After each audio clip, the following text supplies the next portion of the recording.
হেঁটে হেঁটে দাঁত মাজলে কি দারিদ্রতা দেখা দেয়? আমার বাবা মহারণা শোধ না করেই মারা গেছেন। ছেলে হিসেবে আমি যদি বাবার পক্ষ থেকে মোহর শোধ করি, সেক্ষেত্রে কি আমার বাবা দায়মুক্ত হবেন? ফু দিয়ে নাকি গরম খাবার খেতে নেই, আসলে কি সত্য? আমি অনেকের কাছে শুনেছি কোনো খাবার বা পানি সারারাত যদি খোলা অবস্থায় থাকে, তাহলে নাকি ওই পানি বা খাবারে শয়তান প্রস্রাব করে দেয়। ইসলামের বিষয়ে কি বলে? নামাজ শেষে মুনাজাতের গুরুত্ব কতটুকু? আমার ছেলের বয়স 23 বছর, সে মারা গেছে, এখন কি তার আকিকা দেওয়া যাবে? ছোট বাচ্চাদের রাগ কমানোর জন্য গায়ে হাত তোলা যাবে কিনা? আমার ফুফুর জমি ফুফু নিতে চায় না, এখন আমরা কি করতে পারি? জিন বা কেউ কালো জাদু করলে অনেক কবিরাজ ওষুধ হিসাবে কিছু আরবি লেখা কাগজ লিখে পানিতে ভিজিয়ে খেতে বলে, এটা কি জায়েজ হবে? চলুন তাহলে আমরা প্রশ্নোত্তর আলোকিত ভবনে প্রবেশ করি। আব্দুর রহমান লিখেছেন, আমার বাবা মহারণা শোধ না করেই মারা গেছেন। ছেলে হিসাবে আমি যদি বাবার পক্ষ থেকে মোহর শোধ করি, সেক্ষেত্রে কি আমার বাবা দায়মুক্ত হবেন? ভাই আব্দুর রহমান, আপনি অবশ্যই আপনার বাবার তরফ থেকে মহারণা পরিশোধ করবেন। বিশেষ করে আপনার বাবা যদি কোনো সম্পদ রেখে গিয়ে থাকেন, প্রত্যেকটা সম্পদ, সেগুলো দিয়ে আপনার মায়ের মহর আপনি দিবেন এবং সেটি আপনাদের কর্তব্য। যদি সেটা আপনারা না করেন, নিজের থেকে দিয়ে দেন, তাহলে সেটাও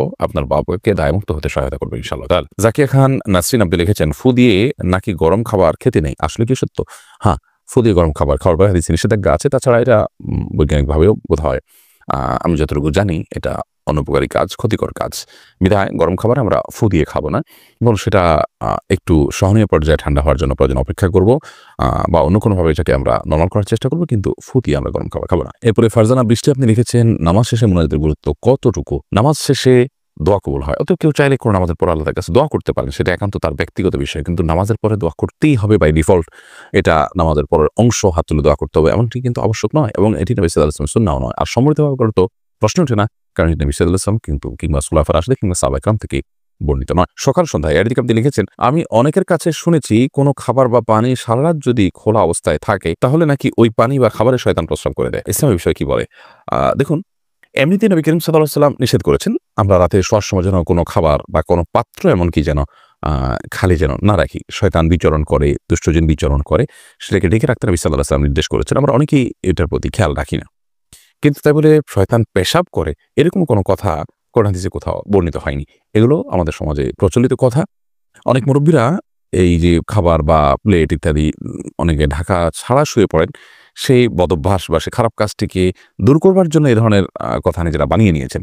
তো কোরআন এবং হাদিসের নামে মন গড়া এরকম কোনো কথা বানিয়ে নেওয়া এটা গুনাহের কথা। নবী সাল্লাল্লাহু আলাইহি ওয়াসাল্লাম বলেছেন, মান কাযিবা আলাইহি মুতাআম্মিদান ফালিয়াতাবাওয়া মাকআদাহু মিনান নার। যে ব্যক্তি আমার ব্যাপারে ইচ্ছাকৃতভাবে মিথ্যা কথা আরোপ করবে, আমার নামে মিথ্যা হাদিস বলবে, সেজন্য তার ঠিকানা জাহান্নামে জেনে রাখে। রত্না সরকার আপনি লিখেছেন, আমার ছেলের বয়স 23 বছর, সে মারা গেছে, এখন কি তার আকিকা দেওয়া যাবে? প্রথমত, মানুষ জীবদ্দশাতে তার আকিকা দিতে হয়। মারা গেছে যেহেতু এখন আর আকিকা দেওয়ার প্রয়োজন নেই। বয়স বেশি হওয়ার পরও তার আকিকা দেওয়া যেতে পারে। নবী সাল্লাল্লাহু আলাইহি ওয়াসাল্লাম নিজের আকিকা নিজে দিয়েছেন। বয়সের পরেও যদি আকিকা না দেওয়া হয়ে থাকে, তাহলে সেক্ষেত্রে আকিকা বড় হওয়ার পর দেওয়া যায়। মোহাম্মদ জাহিদুল ইসলাম সবুজ লিখেছেন, পাশের বাসায় বিয়ের জন্য মেয়ে দেখতে এসে বরের পক্ষ আমাকে জিজ্ঞেস করলো মেয়েটি কেমন।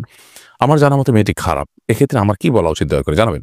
অবশ্যই আপনি যা জানেন সেটা তাদেরকে অবহিত করবেন এবং অবগত করবেন, কারণ এটি আমানত। তারা এখানে সম্পর্ক করতে যাচ্ছে, এখানকার কোনো ত্রুটি যদি আপনি লুকোবার চেষ্টা করেন এবং সেটা যদি আপনি তাদের কাছে গোপন রাখেন, তাহলে সেক্ষেত্রে তারা ক্ষতিগ্রস্ত হবে।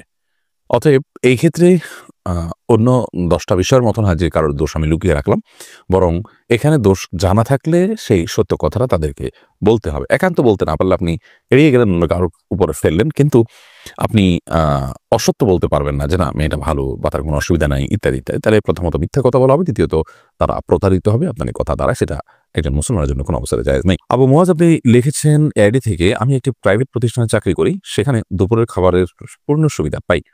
সমস্যা হলো প্রতিষ্ঠানে যে মানের খাবার খাই সেরকম মানের খাবার আমি পরিবারকে সর্বদা খাওয়াতে পারি না।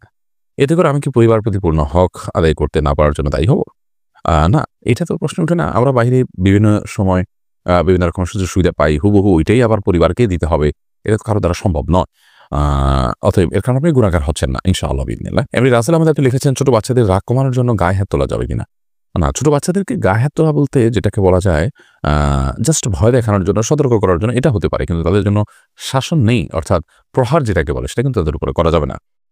এবং নবী করিম সাল্লাল্লাহু আলাইহি ওয়াসাল্লাম ১০ বছর আগে বাচ্চাদের গায়ে হাত তোলার পারমিশন দেননি সে অর্থে। তিনি বলেছেন, তোমাদের সন্তানদের বয়স যখন ৭ হয়, মুরু আওলাদাকুম বিস-সালাতি ওয়া হুম আবনাউ ৭ সিনিন, তোমাদের সন্তানদের বয়স যখন ৭ হয় তখন তাদেরকে নামাজের নির্দেশ করো, এবং ওয়াদরিবুহুম ইযা বালাগু 10 যখন 10 হয়ে যায় তখন তার নামাজ না পড়লে তোমরা প্রহার করো, শাসন করো। অর্থাৎ শাসনের বয়সটা এখান থেকে বোঝা যায় 10। তার আগ পর্যন্ত যেটি হতে পারে জাস্ট ভয় দেখানোর জন্য আপনি গায়ে হাত তোলেন, সেটি হতে পারে। কিন্তু শাসন, যেটাকে রীতিমতো পেটানো বলা যেতে পারে, শাস্তি বলা যেতে পারে, সেটা কিন্তু দেওয়া যাবে না। এমনি সেলিম রেজা কাজল আপনি লিখেছেন, শুক্রবার জুমার খুতবার সময় অনেকেরই ঘুম বা ঝিমুনি ভাব চলে আসে, তখন কি আবার রুজু করতে হবে? এই প্রশ্নটি অনেক কমন একটি প্রশ্ন এবং জুমার খুতবার সময় সত্যি অনেকেরই ঝিমুনি চলে আসে। যদি জুমার খুতবার সময় আপনার ঝিমুনি চলে আসে, ঘুম ভাব চলে আসে, তাহলে সেক্ষেত্রে প্রথমত দেখতে হবে যে আপনি কোনো কিছুর সাথে হেলান দিয়ে আছেন কিনা। যদি কোনো পিলার বা কোনো কিছুর সাথে দেয়াল কিছুর সাথে আপনি হেলান দিয়ে ঘুমোচ্ছেন, তাহলে সেক্ষেত্রে সেই দেয়াল বা পিলার যদি না থাকতো তাহলে আপনি পড়ে যেতেন। এরকম আপনি শরীর ছেড়ে দিয়ে যদি ঘুমিয়ে পড়েন তাহলে সেক্ষেত্রে ওযু ভেঙে যাবে। এতে কোনো সন্দেহ নেই। আর যদি আপনি বসে ঝিমাতে থাকেন এবং সেক্ষেত্রে আপনি ডান দিকে বাম দিকে আপনি কাত হয়ে বা আপনার নুয়ে পড়ে যাচ্ছেন, এরকম যদি হয় তাতেও আপনার ওযু ভঙ্গ হবে না। তবে যদি এত ঘুম আসে যে আপনি একদম পড়েই যান ঘুমের চোটে, তাহলে সেক্ষেত্রে ওযু ভেঙে যাবে। ধরুন আপনি সিজদায় আছেন, সেখান থেকে পড়েই গেলেন আপনি। আপনার ভারসাম্য হারিয়ে পরিপূর্ণ শরীর ছেড়ে দিয়ে আপনি ঘুমিয়ে পড়েছেন, অর্থাৎ গভীর ঘুম হয়েছে সোজা কথা। সেরকম ঘুম হলে ওযু ভঙ্গ হয়ে যাবে। আর বসে আপনি ঝিমাচ্ছেন, মাথা দুলছে এদিক সেদিক, তো এর কারণে কিন্তু ওযু ভঙ্গ হবে না। এমনি নাজমুল হাসান আপনি লিখেছেন, আমার ফুফুর জমি ফুফু নিতে চায় না, এখন আমরা কি করতে পারি? কিন্তু যদি সলভেন্ট হন যথেষ্ট পরিমাণে, তার আসলে কোনো অভাব নাই, আসলে কোনো নিড নাই, সেই তুলনায় আপনারা বা আপনার চাচারা তারা দুর্বল থাকেন তাদের চাইতে আর্থিকভাবে, তো সেই কারণে তারা নিতে চাচ্ছেন না। এরকম যদি হয় তাহলে সেক্ষেত্রে এটি আপনারা ভোগ করতে পারেন।